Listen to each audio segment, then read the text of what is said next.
dangers and benefits of teenage relationship.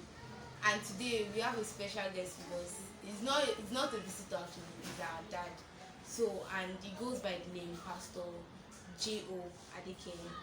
Welcome, sir. Thank you. So he's the facilitator for today. So Well, thank God. Good morning, everyone. Under this voice, wherever you are hearing us, we pray that the Spirit of the living God that has kept us to see this day will continue to guide, protect, and direct every one of us in Jesus' name. amen. Just as we have heard, we are here to talk briefly about the dangers and benefits of teenage relationship. Well, as the topic goes, there are two words there that we need to quickly define. And those two words are number one, the word relationship, and two, teenage or teenagers. Now, what is relationship?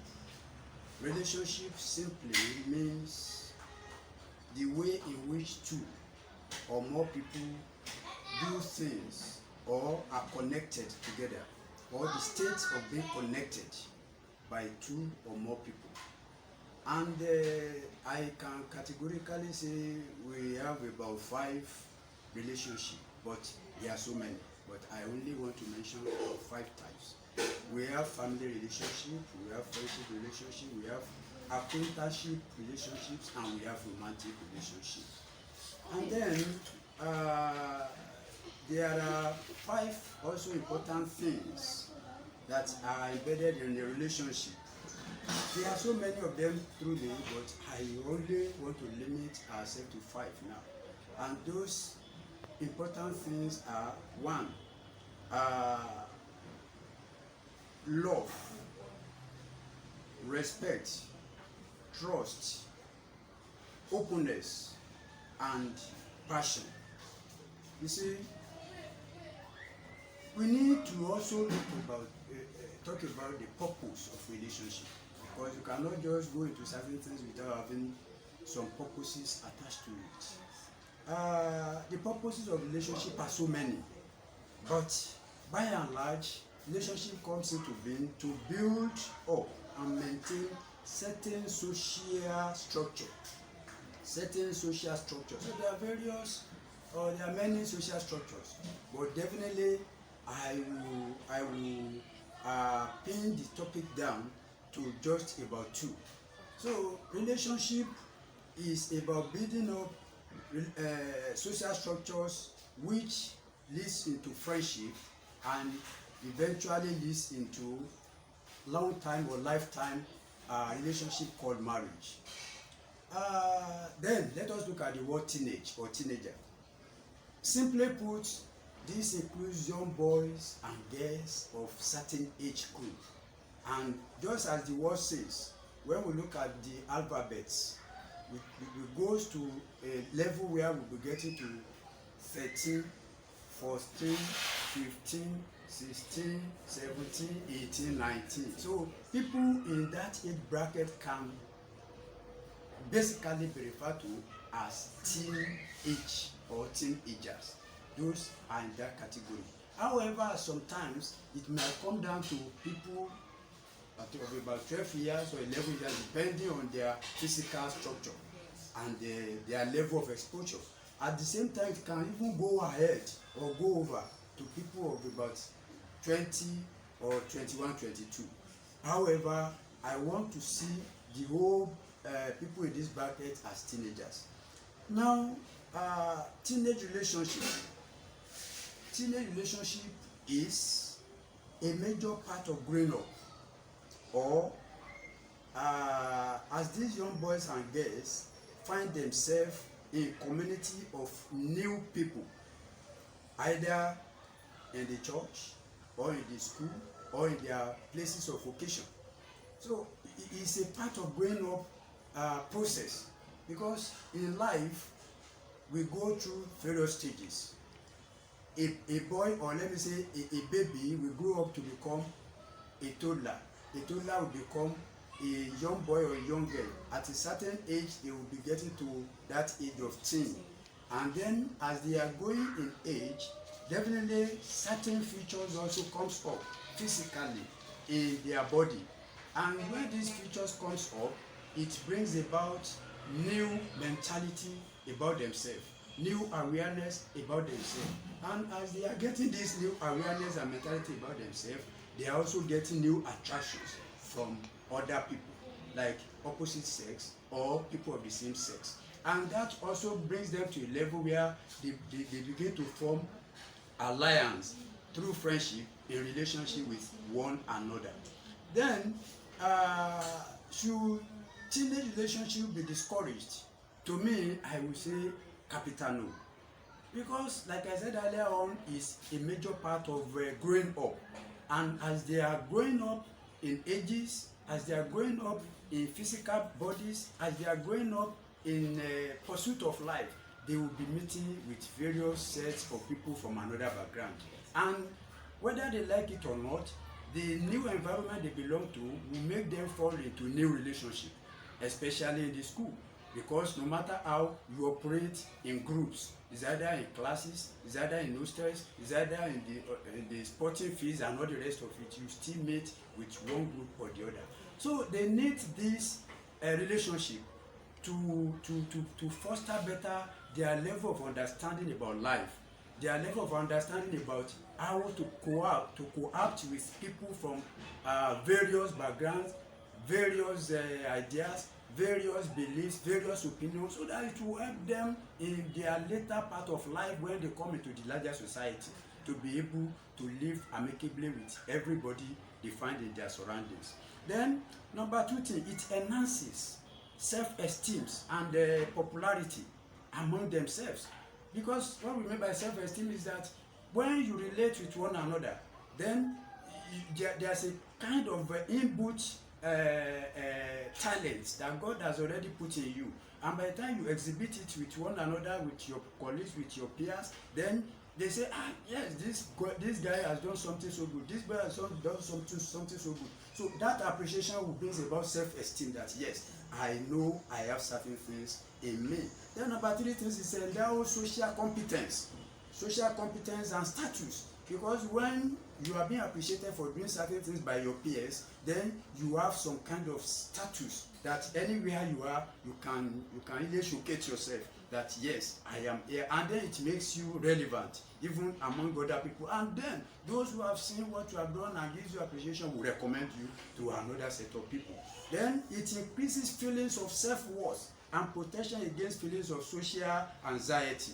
You see, anxiety is about life. How do I do this? How do I do that? But if you are in a relationship with some group of people, then you begin to change ideas, opinions. What you don't know, you start from them. What you know, they start from you. And from that level, you begin to have some self-worth and self-esteem in yourself, that you can easily show up at any time or at any place you are, that yes, I know about this thing and I can handle this thing. I can go into this issue.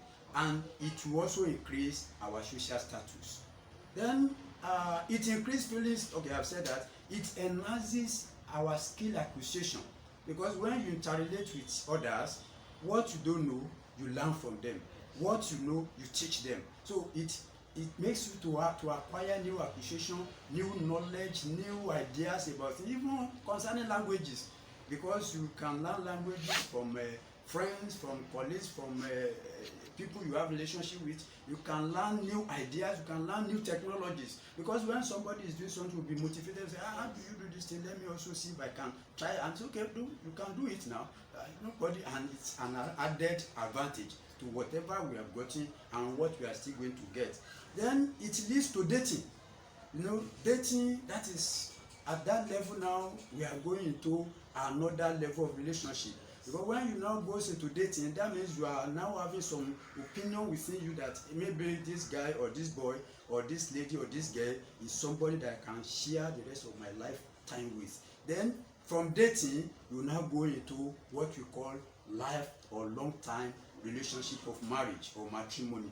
So all these attributes or all these advantages are in relationship, and if you now say relationship should not be encouraged, that means you are still trying to say such a child or such a boy or a girl is not fit to live in the society, and that is what it means. And in fact, it's even part of life. It's part of education, because yourself going from your home to a school, meeting with some people, is another level of education, because what you have learned from home and you get to another environment, you acclimatize yourself with the environment, you get to a new area where you learn new things, where you see new things. So all these things are part of education, and in fact is even part of divine order by God, because God himself has arranged that we cannot live in isolation.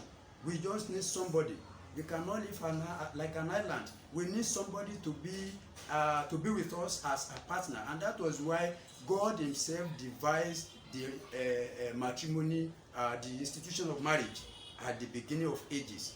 And you know, he created Adam, and then after he had created Adam, when you go to Genesis chapter 2, somewhere he said, I have sinned. Now I will provide an helpmate for this man, somebody that will be like him, that will reason that they will be able to move together. So it's part of God's agenda for mankind, so that we can live in a community that God has ordained to give glory back unto him. Now, however, this benefit becomes obtainable and achievable where certain conditions are fulfilled. Where certain conditions are fulfilled. So the benefits are very good, and they are the things that can make us encourage relationship, especially among the teenagers, because at the age they are so versatile, they are still young, they are still vibrant, their intellect is so sharp, so they can grasp things. But at the same time, these benefits are only obtainable when certain conditions are met. And those are what are the conditions? Number one condition is that parents must teach their children godly principles of relationship and friendship as they are growing up. So as a child is growing up, the parents should take it as a point of duty, a must assignment, to teach their children godly principles about their ways of life. And what they are being taught and they are growing up with will become part of their life mentality, even when they get out of home.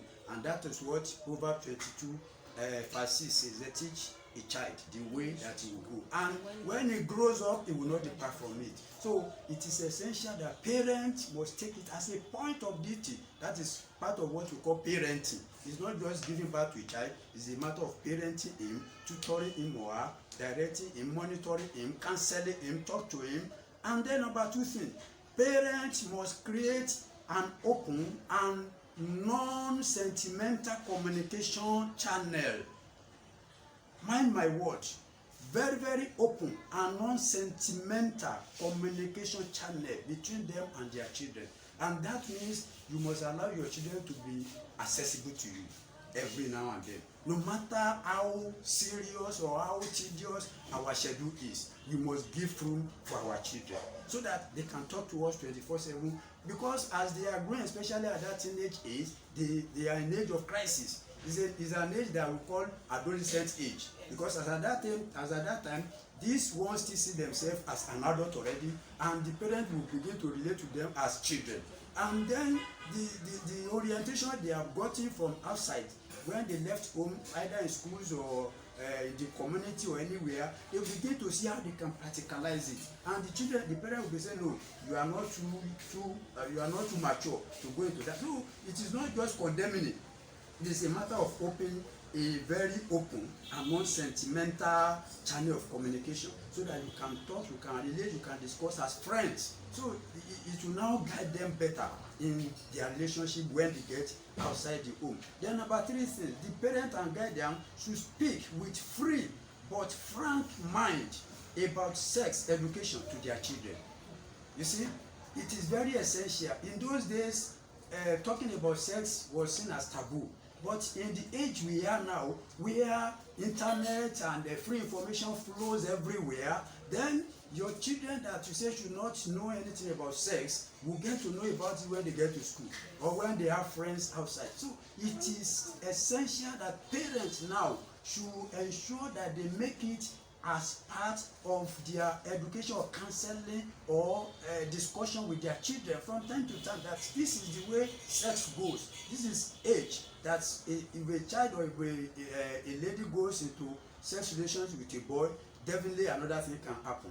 And so you have to guide yourself. Then don't always allow yourself to say that a relationship must be built on the on sex before you confirm that whether he loves you or you love her. So all these things should form part of what parents should be open and frankly discuss, and in a very light mood, in a fun fair atmosphere, not in a rebuke mode, not in a condemning mode, not in a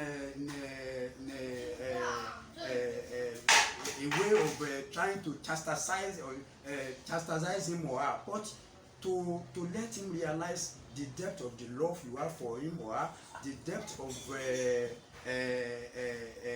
the vision you have for his or her future, and how you want him or her to get into those areas you have perception for him or her. So in those areas, the child also will be free to discuss with you. Even when a boy makes advances and say, mommy or daddy, something happened. This guy says, oh, no. You see, fine, he has a right to propose, but please, just make sure you be on your guard. And then, in a very light mood, and frankly, you'll be able to now educate the systems he or she can adopt, so that she's not going to fall prey of rape, or she's not going to fall prey of assassination or kidnapping, you see. Then, without these few principles or conditions, I remember to mention this, parents also or guardians should make their children to know the importance of the powers of prayer and godliness. The powers of prayers and godliness 24/7. That wherever you are, whatever happens to you, whatever anybody says, make sure you make God relevant. Consult God in your prayer on your knees. Then always carry on you the spirit of godliness. And when you are not saying godliness, that means the parents should make the children to know the necessity to understand, to read, to meditate, and enjoy the words of God. Because you can only know God through His words. So when a child is brewed to go into that kind of system, then he will now carry that godliness around him wherever he goes. Then he will know the power and efficacy of prayer. And if any challenges now come through the relationship he has outside the home, he will now know how to seek means for outlet through powers of prayer and through the words of God that he has been encouraged to read from time to time. And he will not be willing, or she will not be willing, to go against any of those things that God has already stated as principle concerning his ways of life for us. So these are the ways that the parents can ensure that we monitor our teenagers, so that they will be able to enjoy the benefits we have stated earlier on. But at the same time, relationship can have very, very serious negative implications on the teenagers. That means where all these principles are not really put in place, because there is what we call youthful exuberance. Because a young boy, a young girl that just left home for boarding house to secondary school, for the first time, he or she will begin to have element or spirit of freedom. Because in the colleges, nobody will come and be say, go and do this. Though there may be routine orders for 24 or 12 hours in a day, but then you are at liberty to do whatever you want. And some people can be so recalcitrant that say, well, after all, it's not going to be more than punishment. But it is what he has as a value at home that he will carry to school. Now, the dangers that can fall upon teenagers when they are not well guided in their relationship are so numerous, and part of it are, number one, there can be academic or vocational difficulties or disruptions, because when a teenager is not well guided in relationship with other sex, and along the line you just get out and feel the spirit of dependence, then the teachers cannot be sleeping with them in the hostel 24/7. The housemaster will not be there with them when they are in the rooms. The boarding house master will not be there. The principal will not be available 24/7. The teachers are only meant for classrooms. Then after classroom, at times they have their time to keep either a siesta or at what is it called, lessons, either in the evening or towards the end of the afternoon. Then the games towards towards the end of the afternoon, towards evening, early evening as well. But before light out, there are a lot of things that happens in boarding house. You see, there are a lot of things where this idea of boyfriend, girlfriend, it is good, it is necessary at times, but then the abuse of it is inevitable, where knowledge is not sounded about how to manage it. Because first thing that a lot of male boys or will be talking about is what they have seen, either through some inordinate films, through some useless magazines, they want to practicalize. Some ladies too will feel the urge because of what they have seen, because of the mentality they have, either because of non-good parental nurturing, or because of lackadaisical attitude, or because of one spirit or the other. And all this kind of thing can lead to abuse, which can make the academic to be disrupted, or their vocational training to be disrupted. Then it might lead to stress and involvement in delinquent behaviors through negative influences of peer groups. You see, there are a lot of peer groups that will move about when we go into relationship, and some will now begin to say, there's nothing bad in it, you can do it now. There are ways, and even this age is so paramount and so worse because of high wave of technology. There is a new trend in town that we say, okay, no problem, we can, even though I carry this kind of diseases in my body, we can use preventive mechanism, so nothing will happen to you, is this, is that, and all these things are not in principle with godly or God directions about relationship. Then number 3 thing, it leads to sex abuse, sexual health risk. Like I said earlier on, you see, by the time they have this or that, then there are implications of sexual transmitted diseases and all the rest of it. Then unwanted pregnancy, and unwanted pregnancy can also lead to abortion. It can lead to ultimate death of even the carrier or the mother, and that is total destruction of one's life, which does not make one to fulfill his defined mandate in the world. Then there's risk of partners violence. There have been issues of boys, marrying or injuring girls because they stop dating them, they stop taking their call as friends, as relations, and all the rest of it. So all these things are the dangers that are there. And then there is the ultimate one of suicide, and that comes when frustration sets in. Frustration leads to depression, and some people will just say, there have been series of news of ladies who wrote suicidal notes and said, because my boyfriend cheated me and I felt I cannot make it again, and they commit suicide.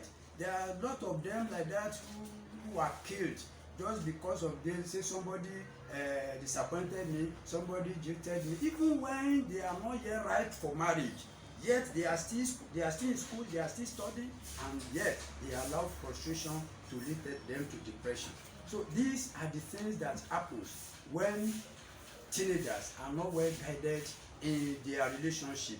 So to combat the above negative results from unguided teenagers relationship, then coupled with the conditions I've stated about the parents before, then other groups also have roles to play, and other groups are churches and schools. Now my advice is that the churches should encourage group relationship. You know, when you have group relationship, from group relationship there are bound to be dissemination of further knowledge about the words of God that will enable individual relationship to know how to manage their relationship privately. And such group relationship can fall in place through youth groups, some peer group, like teenage groups, like youth forum and all the rest of them, so that in these groups, when if they are well monitored and they are well tutored by the church elders, then they can begin to disseminate the spirit of God into the minds of the teenagers, so that as they go out of the home to the church and out of the church to the school to the larger society, they will know better how to handle their personal relationship and how to comport themselves. Then again, the school should take it as a priority to ensure that they have strong career and counseling unit, and a teacher that will be in charge must be somebody that is human enough, that can submit him or herself to all unnecessary unnecessary maybe harassment or embarrassment from all these young ones, because at times they can be so nasty. So it must be an accommodating fellow who will be able to take all nonsensical things from them, and at the end of the day make a sense out of their nonsenses. You see, this must be a principal thing that schools must ensure that they put in place. So it's not only just imparting on them academic education, but imparting on them the values of life, so that whatever they have when they grow up in life, a young girl is going to grow up to become a mother, a wife and a mother. A young boy is going to grow up to become an husband and a father, so that they can also continue to impart same to their generations that will be coming. Then the government at the same time has a role to play. So our government now should look into a way of creating a kind of what is it called?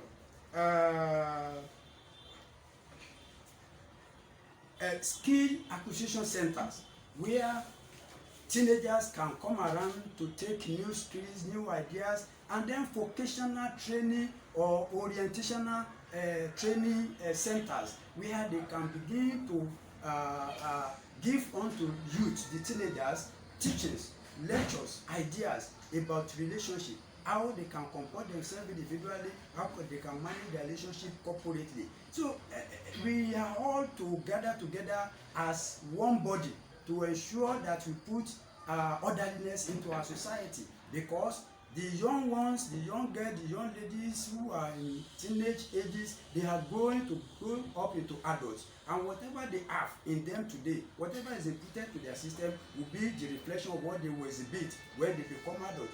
And then it's like a vicious circle. What they have is what they will also imparted on the generations coming.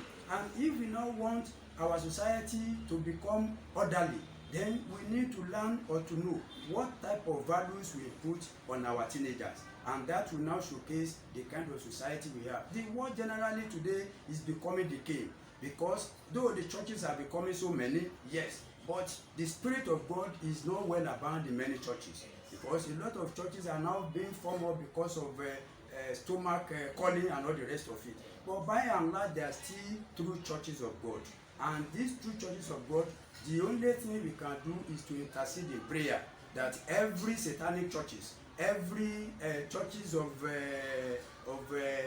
evil kingdom, where erroneous teachings are taking place, that God by himself should stamp them out, so that the genuine ones will be able to impart their new ideas and knowledge about God onto the generations coming, and which will be transferred to further generations that will be coming. So these are the little comments I have concerning the benefits and the disadvantages in teenagers' relationship. And I pray that every teenager that have had the course to listen to this little talk, God will impart your life and will make your heart to be a fertile ground, that one or two of some of these things we have discussed will be able to germinate in your heart and become a big tree, and will begin to monitor your ways of relationship, so that you'll be able to fulfill your destiny and purpose in the mighty name of Jesus. Thank you, and God bless you. Thank you, sir. I don't know if you have any questions, but I have questions. I have like 2 questions. The first one is, in a teenage or youth relationship, is it right for them to be like a dating, rather dating? Is it right for them to like kiss in the relationship when they know got married yet? Like, is it right? Well, you see, kissing in its way or in its own denotes a lot of meaning, and it only depends on the premises upon which you want to look at it. At times, even people who are not dating as a girlfriend and boyfriend do kiss, because kiss might not necessarily be mouth to mouth. Some people, even some elderly ones, can just give a peck on cheek, can take arm and give a kiss. But then the issue is that any teenagers that are in a relationship or that are dating, they must be on their guard. To me, I would rather say it should not be encouraged. Reason is that you may not know what is going on in the mind of your partner at that particular point in time. But by the time you allow it today, next time maybe he brought it about and you allow it again, then at another time it will go from kissing to cuddling. Then after some time it will go to squeezing and then making some advances. You understand it? So to me, I'm not saying it might be an opinion that others does not take, but to me, I feel that it should not be encouraged. It should not be encouraged among the teenagers that are dating. Thank you, sir. The second question. Now, these dangers, now, those that are already, that find themselves in these dangers, like these form of dangers to themselves, what should they do? Like, what can they do to save them and to help them? Well, once there's life, there's hope. So the first thing for them that can help them is for themselves to have a reawakening spirit that I can still continue with my life. You understand? I can still. So that is the first thing. If they already have a mentality that the life is already doomed, the life is worse, the life is bad, then there's little or not. Well, the first thing for such kind of fellow is to have a mind within him or herself that she can still make it in life, and that is mind of resuscitation. You see, mind of assurance in him or herself. She might have made mistakes. There is no bad, there is no error, there is nothing difficult in making mistakes, but the point is that every mistake you make, you should make amends. So if he or she now decide to make amends, then definitely God is able to make him go through another facet of life and become successful. That is just it. Contribution. Okay, guys, so that's the end of today's show. So if you have any question, you can just drop it on the comment box. And Don't also forget. don't forget to subscribe and hit the like button. Bye.